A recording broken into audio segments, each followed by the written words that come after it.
বিশ্বাস যাত্ৰা আমি কৰি আছো আমাৰ অসম ৰাজ্যিক মহিলা আয়োগে ইতিমধ্যেতো সকলোৱে গম পাইছে আৰু আমাৰ মহিলাসকলৰ সুৰক্ষা নিশ্চিত কৰাৰ ক্ষেত্ৰত এই যাত্ৰাটো কৰি আছো আৰু আজি আমি বঙাইগাঁও পাইছোহি আমাৰ ছেকেণ্ড ফেজত আৰু আজি মই বঙাইগাঁৱত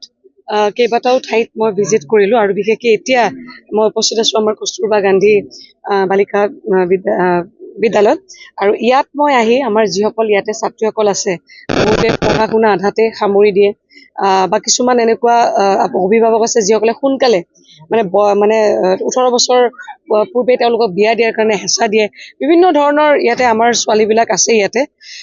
তেওঁলোকক পঢ়ুৱাই থকা হৈছে ইয়াতে কিছুমান বস্তু মই অকণমান নজৰত পৰিছে সেইখিনি বস্তু মই তেখেতসকলক ক'লো যে এইখিনি আপোনালোকে সোনকালে ঠিক ঠাক কৰি লওক মই তেওঁলোকক প্ৰায় 15-20 দিনৰ ভিতৰত কৰি ল'বলৈ দিছোঁ আৰু ৰিপৰ্ট এটাও বিচাৰিছোঁ কাৰণ তেওঁলোকৰ মেইনটেনেঞ্চৰ খৰচা এটা আহে গতিকে সেই খৰচটো ক'ত কেনেকৈ কি ধৰণে কৰিছে আৰু বাকী কিছুমান আন্তঃগাঁথনিৰ কথা আছে এই আন্তঃগাঁথনিৰ বিষয়খিনি যিহেতু অকণমান মই গুৱাহাটীত গৈ কথা পাতি পেলাই আমি আলোচনা কৰিব লাগিব কাৰণ এই বিষয়টো ডাঙৰ গতিকে একদম প্ৰাথমিক পৰ্যায়ত এজনী ছোৱালী যিহেতু এটা ব্যৱস্থা আছে চেণ্ট্ৰেলৰ পৰা গতিকে যিখিনি তেওঁলোকে সুবিধা পাব লাগে কস্তুৰবা গতিকে সেইখিনি সুবিধা তেওঁলোকে পোৱাটো